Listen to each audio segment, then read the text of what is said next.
各位观众朋友，大家好，我是小 Q， 欢迎收看今天的会议解说。正月里给大家拜个晚年，祝大家晚年幸福。2月19日，国际法院再次审理巴以问题，连续6天开了11场公开听证会，50多个国家出席，总共30多个小时的视频，看得我脖子发痒，都快长脑子了。中国罕见的出庭参加听证，发言相当精彩。目前法官们正在入席，由于来自美国的琼院长刚刚退休，现在的院长是来自黎巴嫩的纳瓦夫·萨拉姆，来自乌干达的塞布廷德法官也在不久前当选副院长，这2位都挺值得聊2句。萨拉姆法官算是绿3代，黎巴嫩首都有条主干道以他爷爷的名字命名，他叔叔6次担任黎巴嫩总理，表兄弟也是前总理，妻子现在是黎巴嫩驻教科文的大使，他自己拿过索邦的历史学博士、巴政的政治学博士，还有哈佛的法学硕士。来国际法院上班前是黎巴嫩驻联代表，当过联大副主席和安理会主席，长期持有批评以色列的立场。现在国际法院正好审着不止一个巴勒斯坦的案子呢，把他给选上来了。副院长塞布廷德也挺有趣，在南非诉以色列案中，对法院指示的每一项临时措施都投了反对票，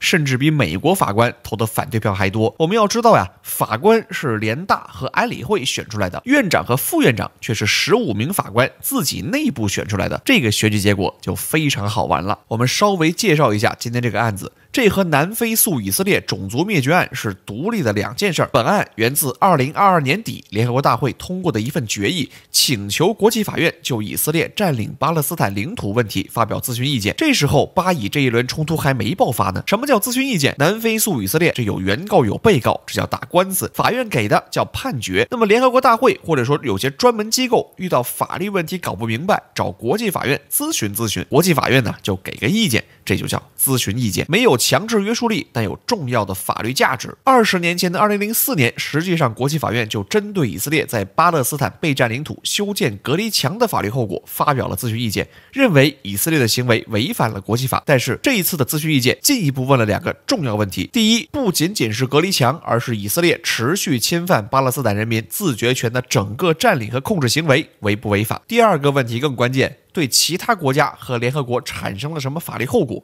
说白了，一些国家希望借助这份决议，请国际法院判定以色列的占领从起始到过程到现状都是违法的，并且希望明确其他国家对此负有特定责任。具体什么责任呢？停止对以色列的支持就是最大的责任。所以说，国际法一句话背后可能有非常深的潜台词。这一份咨询意见请求因此超越了2004年的那份意见，也在范围上大于南非诉以色列的案件。因为我们说过，南非为了成功起诉以色列，采用了非常巧妙的法律技巧，使以色列被迫接受强制管辖，但也因此将案件局限在种族灭绝罪本身，而无法进一步讨论以色列其他行为的合法性。 I now give the floor to His Excellency Mr. Riyad Maliki, Minister of Foreign Affairs and Expatriates of the State of Palestine. Your Excellency, you have the floor. 主裁判邀请巴勒斯坦发言，每个国家限时30分钟，但巴勒斯坦作为直接当事方可以说3个小时。除了本国的外交官外，还请了几位外援，包括知名国际法律师保罗·雷希尔、国际法巨擘阿兰·佩莱以及顶流学者菲利普·桑兹。I stand before you as 2.3 million Palestinians in Gaza, half of them children, are besieged and bombed, killed and maimed, starved and displaced.As more than 3.5 million Palestinians in the West Bank, including East Jerusalem, are subjected to colonization of their territory and the racist violence that enables it. As 1.7 million Palestinians in Israel are treated as second-class citizens, as unwelcomed intruders in their ancestral land. As 7 million Palestine refugees continue to be denied their right to return to their land and homes. I stand before you as the entire Palestinian people continue to be denied their fundamental rights, their very existence negated. 巴勒斯坦外长首先明确，自己不仅是西岸巴勒斯坦人的代表，而是代表持续被殖民和压迫的整个巴勒斯坦民族。Successive Israeli governments have given the Palestinian people only 3 options: displacement, subjugation, or death. These are the choices: ethnic cleansing, apartheid, or genocide. But our people are here to stay, They have a right to live in freedom and dignity in their ancestral land. They will not forsake their rights. 逃跑就是流离失所，这就是通过强制迁徙实现种族清洗；屈服于统治就是投降，然后成为以色列国土上的二等公民，随时也可能丧失权利。反抗就是一顿狂轰滥炸，以物理手段实施种族灭绝。这就是巴勒斯坦人面临的3个选项：逃亡、投降和死亡。 This is not surprising. Whatever offenses against international law Israel commits, the United States comes forward to shield it from accountability. Here, the United States attempts to defend Israel, not by arguing that the occupation is lawful, but that it is neither lawful nor unlawful. To reach this conclusion, the United States argues that belligerent occupation is governed exclusively by international humanitarian law and not by the UN Charter or general international law. 在口头辩论之前，各国已经提交了书面的意见，几十份意见里面只有5个国家反对国际法院发表咨询意见，这5个里只有2个认为以色列的占领行为具有一定程度的合法性。你们可以猜猜是哪2个？有一个呢，肯定是美国了。美国人也很鸡贼，大家问你觉得以色列的行为到底是合法或者是非法呢？美国人回答或者。美国人的意思是啊，现在巴以是不是在打架？那打架就要看战争法，学名国际人道法。国际人道法我们说过了，本身不讨论战争的正义，只讨论战争手段的合法性，但这个显然是说不通的。没错呀，打架的过程要看国际人道法，能不能打还是得回到联合国宪章上来。只能说呀，美国忽略联合国宪章成习惯了。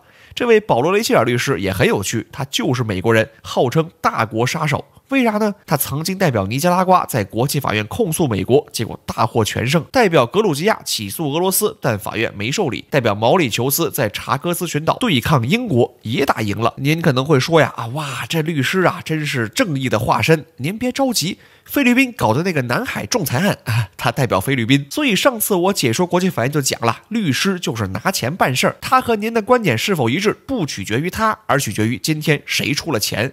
对了，除了美国之外，另一个觉得以色列的占领行为有一定可取之处的是斐济。以色列这次没来啊，不想挨骂，所以上次南非按着以色列的头来上庭受审，确实是很厉害。A future in which no Palestinian and no Israelis is killed. A future in which two states live side by side in peace and security. The Palestinian people only demand respect for their rights. They ask for nothing more.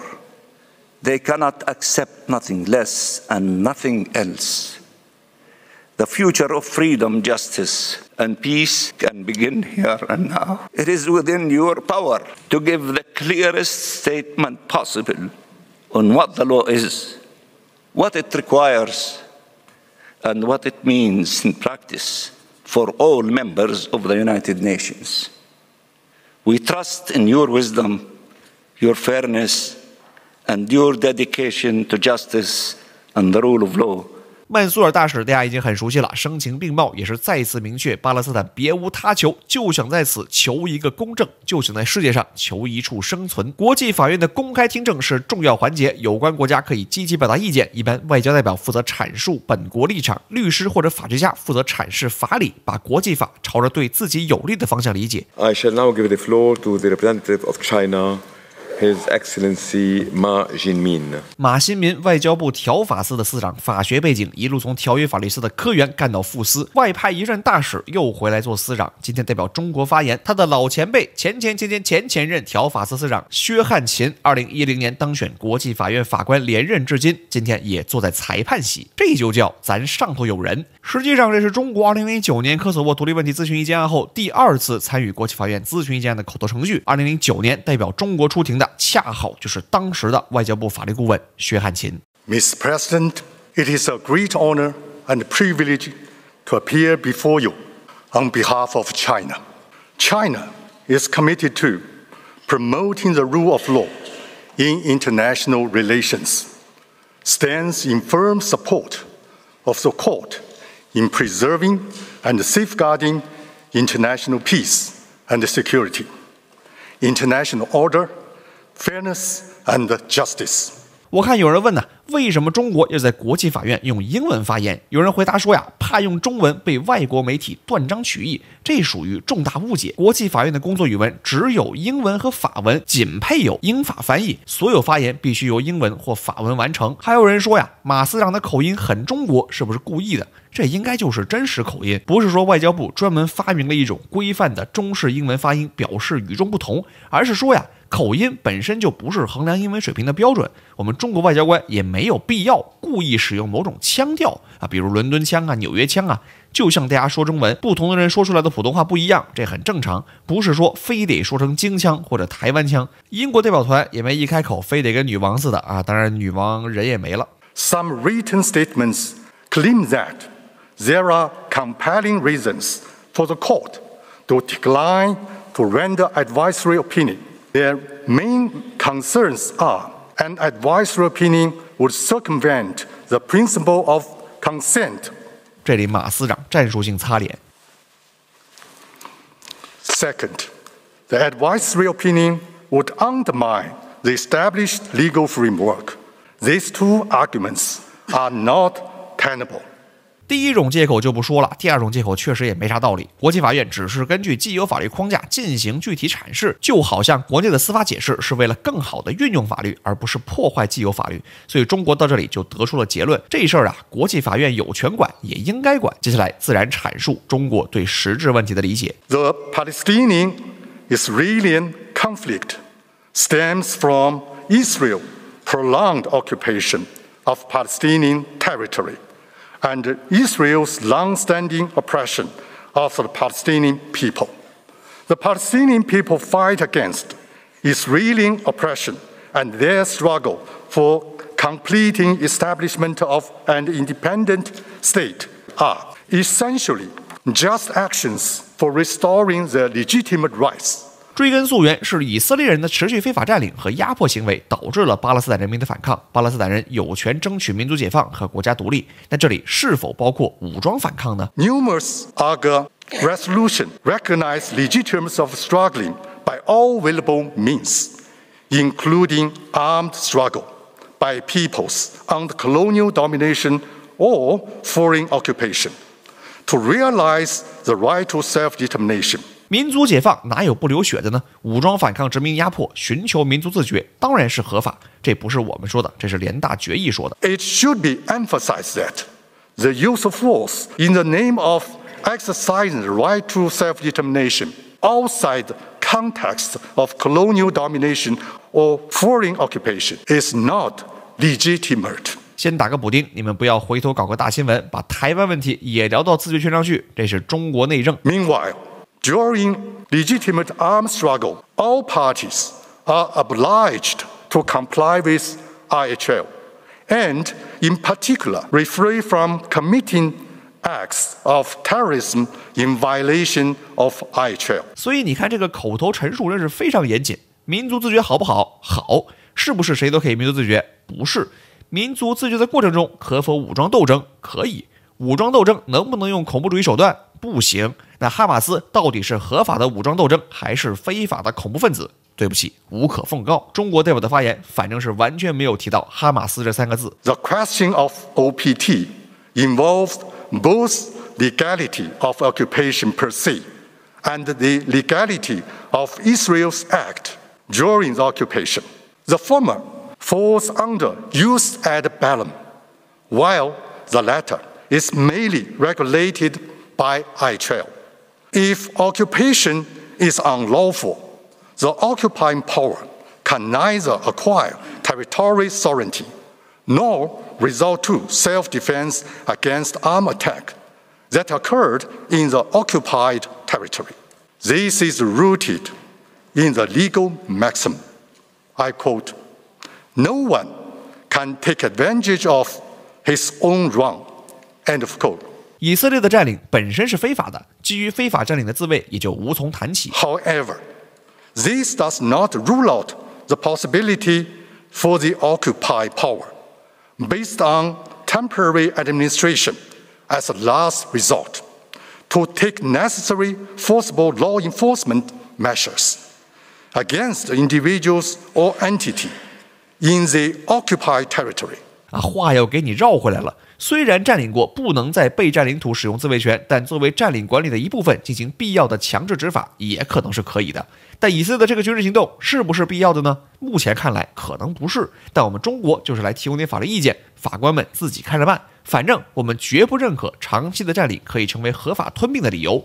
正话反话都说圆了，这一篇稿子写的是真不错，搞不好今年法考要考。Bolivia believes that all states must firmly oppose all unilateral measures that impede peace, including, among others, to reframe the arms trade. States have to reject the expansionist and colonialist policies that Israel has been developing for half a century. 玻利维亚这里提出了一个很关键的点，要求各国限制用于非法行为的武器贸易。如果国际法院真的判定各国有义务阻止以色列利用武器贸易获得军事装备，用以非法的占领行动，这对以色列将是很大的打击。虽然美国肯定该咋地咋地，欧洲有可能会进行政策的调整。实际上，就在不久前，荷兰法院已经判定荷兰政府有义务阻止本国企业向以色列出口战斗机组件，因为这些战斗机组件被用于从事违反国际人道法的军事行动。Israel must put an end to the occupation of Palestine.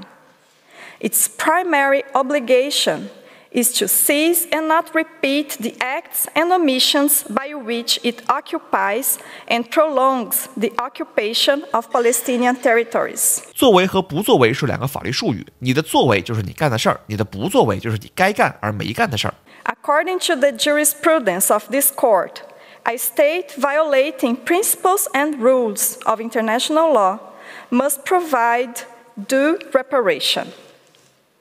For other states, 别看今日闹得欢，小心将来拉清单。这几十年的不法行为，秋后算账起来，就算以色列有钱，也未必赔得起。所以，以色列是绝对不会认输服软的。Israel has demonstrated its intention to control indefinitely the OPT. Hence, Israel's occupation has become an annexation. 智利的代表是该国外交部主管边界业务的司长，牛津大学的国际法博士，曾在多所大学任教。为什么要区分占领和吞并呢？因为占领是一种状态，可能是合法的，也可能是非法的。比如说对越自卫反击战，中国的军事行动占领了越南的一部分地区，这是行使自卫权的一部分。当然，以色列也认为自己是自卫，但是很明显，中国没有持久占领并最终吞并越南的意图。那么，应该如何对暂时占领的土地进行管理？这是国际人道法的内容。但是，一旦你的目标变成了吞并，那就板上钉钉的违反了国际法。美国人都不好意思说以色列有权合法吞并巴勒斯坦。We have exceeded the time allocated to Chile. May I invite you to kindly conclude in a minute or two? Mr. President, if you could, the court give me one more minute, I can finish with the... Indeed. Thank you. 这一段小对话有点可爱啊！国际法院或者说联合国呢有时间限制，但不像打辩论赛那么严格。大家毕竟都是有头有脸的人物。像是国际法院15个法官最后投票决定判决，大家对法官呢还是客客气气的，有商有量。你要是去联大，随便哪个国家元首都可以去说他3个小时的，你总不能叫保安把他拖走吧 ？1. Prolonged occupation. 2. Altering demographic composition in the occupied territories. 3. Altering the character and status of the holy city of Al-Quds. 4. Discriminatory measures. And 5. Violation of the right of Palestinian people to permanent sovereignty over their natural resources. 伊朗代表总结了以色列的5宗罪，其中最后一点，简而言之就是对自然资源的掠夺，也是对自决权的一种侵犯。The inaction or insufficient action of the Security Council, if not the main, is one of the main causes of prolonged occupation of the Palestinian territories. All the atrocities and crimes committed by the Israeli regime in the past almost 80 years are a consequence of such inaction. Even today, the Security Council is paralyzed due to the stalemate caused by a certain permanent member. 我以为伊朗点名美国会更直接一点。Lastly, this statement shall in no way imply or recognition of Israel. 这样说是因为伊朗并没有承认以色列，双方没有建交，参加听证不代表认可以色列的存在。就像发言里，伊朗代表说的一直是以色列政权。以色列在联合国的发言呢，也用伊朗政权来指代伊朗。In our view, the development and expansion of settlements clearly demonstrate that Israel is and has been engaged in a process of annexation of that land for decades. Neither the duration of the occupation nor the scale and extent of settlement activity is, in Ireland's view, justified or permitted by the law regulating the use of force in self-defense. 爱尔兰现任的总检察长对着以色列狠狠开炮。实际上，很多欧洲国家在本次口头程序中都非常明确地批评了以色列的不法行为。这不是西方和巴勒斯坦的较量，是以色列躲在美国后面挨着绝大多数国家的骂。That states are obliged not to render aid or assistance in maintaining the situation created by Israel's breach of its obligation to respect the right of the Palestinian people to self-determination. These obligations require all states, as well as international organisations with external trade competence, in the case of Ireland, the European Union, to review their trading relationships with the settlements in the OPT. 如果欧盟通过相关立法，集体对以色列实施贸易制裁，对以色列将构成重大打击。这很困难，因为大家还指望美国帮着对抗俄罗斯，但也不是不可能。尤其是以色列不能连表面功夫都不做了。这几个月来，欧洲的立场转变其实已经很明显了。Japan wishes to focus exclusively on the issues relating to the acquisition of territory by force. Japan considers that the prohibition of acquisition of territory by force is an essential element of the rule of law among nations, to which Japan is profoundly attached.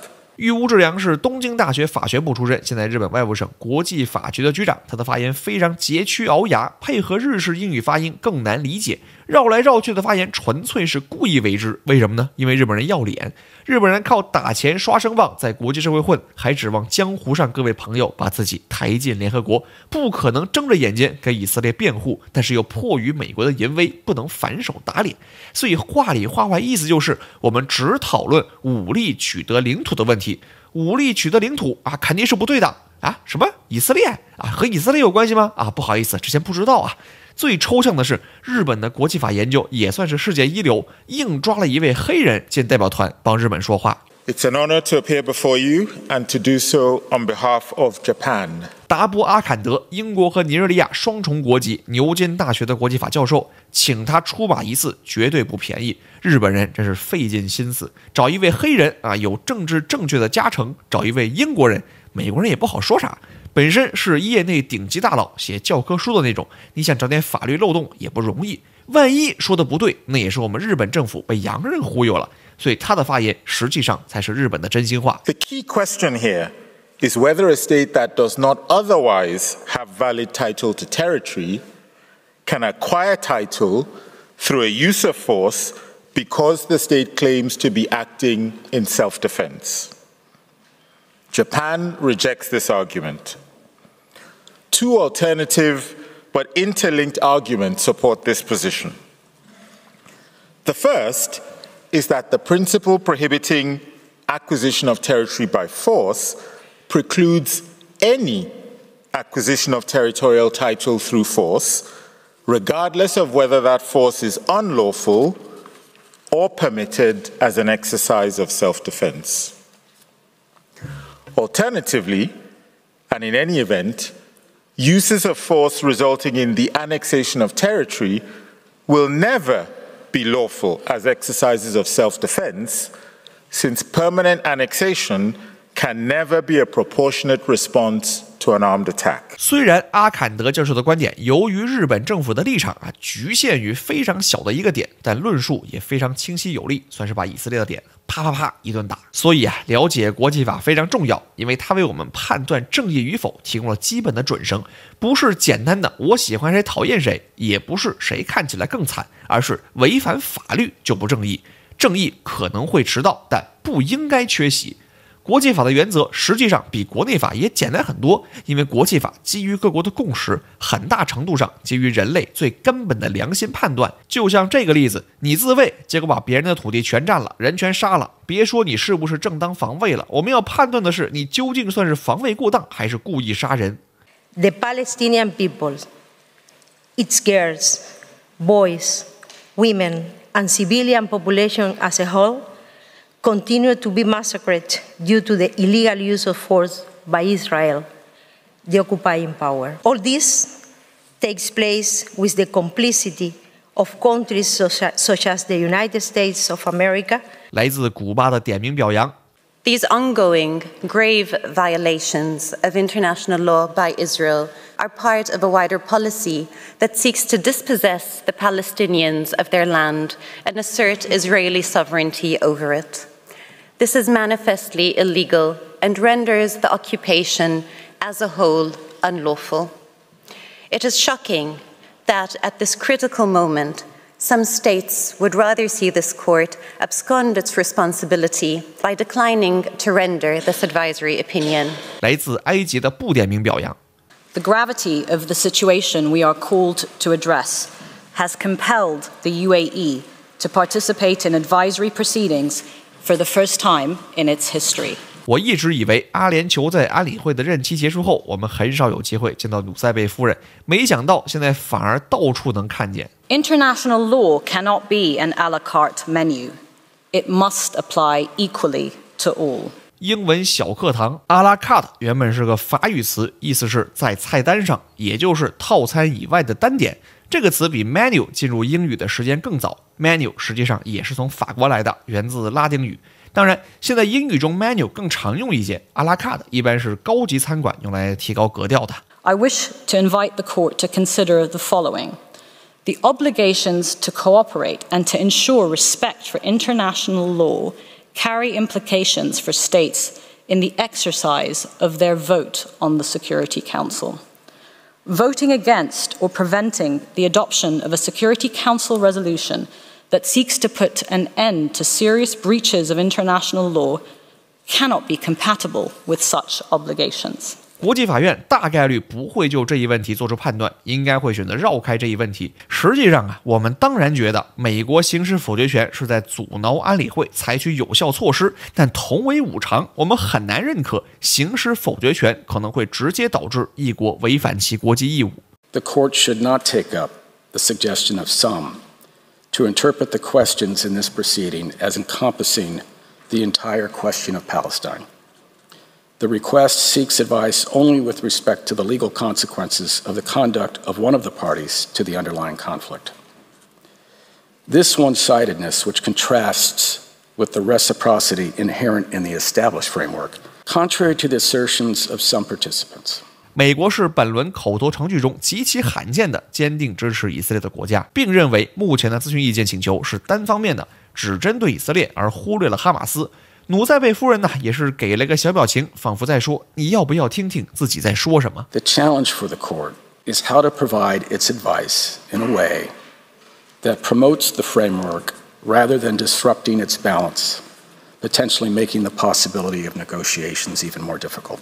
说实话，国际法院没这个本事，让谈判变得更加困难。 We were surprised to hear that some have questioned in this proceeding the U.S. position on the illegality of acquisition of territory by the use of force. We have repeatedly stated our strong opposition to any unilateral attempts to change the peacefully established status of territories by force or coercion anywhere in the world, and have reaffirmed that the acquisition of territory by force is prohibited. 我说过很多次，美国是没有能力1打192的，它没有单挑全世界的军事实力，它的霸权必须基于一种规则体系。当然，这是他创设、他维护，对他和他的盟友有利的规则体系。但是，一旦这种体系形成，他就不可能完全脱离这一体系，否则就是自己破坏自己的霸权。当然，行不上美国，美国是有特权的，但他必须站在道义制高点。 至少面子上要找到充分的理由，所以你看，你问他武力取得领土合法吗？美国也不敢直说这就是合法的啊，他不能否认国际法，但他会努力双标，并且曲解国际法。International law does not impose specific time limits on an occupation. That said, belligerent occupation is a temporary measure for administering territory under the control. The court should not find that Israel is legally obligated to immediately and unconditionally withdraw from occupied territory. 美国的意思是，战争中临时占领对方的土地啊，是很正常的吧？国际法也没说这个临时是多久，对吧？1万年也可以是临时呀。我们没看到以色列永久吞并的意图啊，这就是为什么很多国家要掰扯以色列的行为是吞并还是占领，因为美国也不敢说以色列吞并巴勒斯坦被占领土是合法的。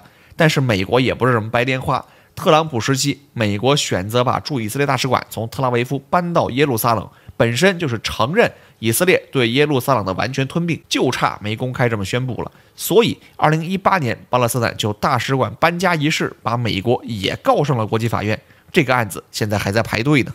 Seizing this opportunity, I would like to congratulate you, Mr. President, Madam Vice President, and all the new judges of the court upon election to your respective positions. We trust that the court, in its new composition, will continue making its immeasurable contribution to peaceful resolution of disputes and development of international law. 俄罗斯代表估计心头滴血啊！虽然说着恭喜，但实际上俄罗斯历史上首次在国际法院法官选举中丢掉了自苏联以来长期拥有的一个法官席位。原先的副院长格沃尔基安直接被选下去了，但这个表态很重要，因为在乌克兰诉俄罗斯案，国际法院之前也指示了对俄罗斯不利的临时措施，未来也有可能判俄罗斯败诉。俄罗斯还会认可国际法院吗？俄罗斯至少还认可和尊重新一届的国际法院。当然，之后具体判决呀，具体分析。Mr. President, Russia, of all countries, understands the dangers of terrorism. We have faced this evil time and again. Let me use this opportunity to reiterate our heartfelt condolences to the Israelis who lost their loved ones in the attack on the 7th of October. Brutal massacre of innocent people, taking of hostages, and other terrorist violence do not have and cannot have any justification. We have repeatedly condemned such acts. Let me also stress that Russia highly values the stable relations that we enjoy with Israel. We are united by shared history of combating Nazism, as well as by a myriad of present-day human ties. 这部分内容是叠加，我们之前也说过很多次，反对以色列对巴勒斯坦平民的狂轰滥炸，不代表支持哈马斯或其他武装团体对以色列平民的屠杀和绑架；反对以色列政府的违法行径，也不代表和以色列人民之间没有任何友谊。俄罗斯如此，中国亦然。Having said this, we are convinced that the tragic events of the 7th of October cannot justify the collective punishment of more than 2 million Gazans. We cannot accept the logic of those officials in Israel and some Western countries who try to defend the indiscriminate violence against civilians by referring to Israel's duty to protect its nationals. Violence can only lead to more violence. Hatred brings hatred. This vicious circle must be broken. 俄罗斯的意见很清楚，屠杀以色列平民不对，不代表就支持以色列屠杀巴勒斯坦平民，冤冤相报何时了？而国际法院在终止仇恨这一问题上，可以通过法律意见做出重要贡献。Plus fondamentalement, la persistance des manquements imputables à Israël menace la possibilité pour le peuple palestinien d'exercer effectivement son droit à l'autodétermination. Sur cette question, la France réitère sa ferme condamnation de la politique illégale de colonisation mise en œuvre par Israël, en particulier dans le contexte actuel. Cette politique, dont relèvent également les évictions de familles palestiniennes et la destruction de structures palestiniennes, doit cesser. 法语学得很差，所以万一理解出了偏差，还请大家多多指教。不过，至少我们可以看出来，法国是不支持，甚至强烈反对以色列在占领期间的许多所作所为的。That Saturday morning, innocent Israeli civilians were awakened by an unprecedented brutal terrorist attack, the launching of thousands of rockets, the torturing and killing of hundreds, among them babies, and Hamas taking more than 200 hostages. Hungary strongly condemns these horror terrorist attacks and calls for the immediate and unconditional release of all hostages. These actions are not just an attack on a democratic country, they represent an assault on all democracies around the world. Israel has since been fighting the terrorist organization Hamas with the aim to eradicate terrorists and to prevent such horrific terrorist attacks ever happening again. 匈牙利应该是整个欧洲地区最坚定支持以色列的国家。不久前，欧盟计划对部分在备战巴勒斯坦领土上的以色列定居者进行制裁，匈牙利几乎是最后一个反对者，导致欧盟无法达成一致。有人可能会想啊，匈牙利真不是个好东西啊，肯定是美国的狗。然而，匈牙利也是欧盟要求援助乌克兰时持续阻挠欧盟采取行动的国家，被美国媒体称为俄罗斯在欧洲的特洛伊木马。匈牙利和中国的关系也非常铁，是欧洲国家里首个支持“一带一路”的，多次阻止欧盟发表批评中国的意见。所以我们说呀，国际关系是非常复杂的，不是简单的5v5对战。你其实想想，日常生活也是这样。你有2个朋友，他们之间的关系却不好，这不是很正常吗？200个国家大乱斗能搞出多少个排列组合？即使是2个国家，也有关系好的部分和不好的部分。中俄关系不错，你在中亚也有地缘战略竞争。中美有竞争关系，但面对要求全面废除核武器的联大决议，也会站在同一阵线。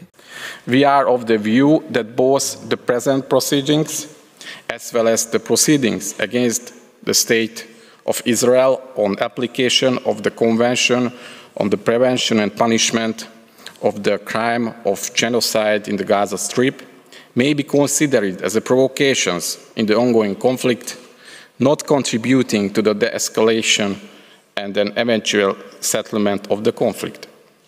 A potential utilization of the court in the communication war could create a never-dividing lines and could continue to fuel tensions. 然而，即使是以色列的好朋友匈牙利，也没有敢于公开大声说一句：以色列就是没有违反国际法。We firmly believe that a negotiated two-state solution is the only way to end Israel's occupation, to deliver Palestinian self-determination, and to preserve Israel's identity and security. 英国也是扭扭捏捏，一方面认为巴勒斯坦最终还是要独立建国，另一方面又觉得法院还是得克制的来。不过，英国没有完全反对国际法院就此问题出具咨询意见，而是认为意见的范围不能无限扩大，需要缩限在安理会决议解读这一个范围内。The Israeli settlements in the OPTs, including East Jerusalem, have no legal validity and constitute a flagrant violation of international law and a major obstacle to the achievement of the two-state solution. 西班牙的反对态度很明确啊，我也多说2句。在目前的世界秩序里，美国拥有强大的军事实力，中国拥有强大的经济实力。现在欧洲有什么呢？欧洲有文化和规范。为什么大家要买瑞士手表，买法国和意大利的奢侈品？不是质量好，而是品牌好。所以欧洲不能太不要脸，否则品牌就不好了。Fiji strongly believes that the only way to achieve truly sustainable peace between Israel and the Palestinian people, indeed between any neighbors, is through mutual respect. In Fiji's view, this court has unfortunately been presented in these proceedings with a distinctly one-sided narrative. 聊聊斐济，斐济反对国际法院出具咨询意见，他认为啊，只有通过谈判来解决问题。斐济也是很罕见的认可以色列占领部分合法性的国家，倒不是说呀，斐济认可武力取得领土是合法的啊，斐济也没这么拼。斐济的理由是两国的边界实际上没有最终确定，尤其是当时埃及和约旦占的地盘怎么算也没搞明白。所以啊，虽然以色列最终要撤，是否要撤出目前占领的所有地盘啊，有待商榷。 The Palestinians are a distinct people with a right to self-determination. Israel's conduct has violated different components of that right. The policies and practices of Israel in the occupied Palestinian territory violate the prohibition of the acquisition of territory by force. 马尔代夫请了2位顶尖的青年国际法律师发言，实际上这是非常奢侈的行为，因为很贵。而且说实话，这事儿吧和马尔代夫真的关系也不大，只能说呀，有钱真好。艾米曾经是俄罗斯的法律顾问，后来在俄罗斯对乌克兰发动特别军事行动后辞职不干了。But that is not all. Israel must also cease the discrete unlawful practices which have characterized its occupation. For example, it must dismantle the discriminatory regime concerning water resources in precisely the same way as the court previously stated that Israel must dismantle both the wall and and the associated legislative and regulatory regime, which entrenched discrimination.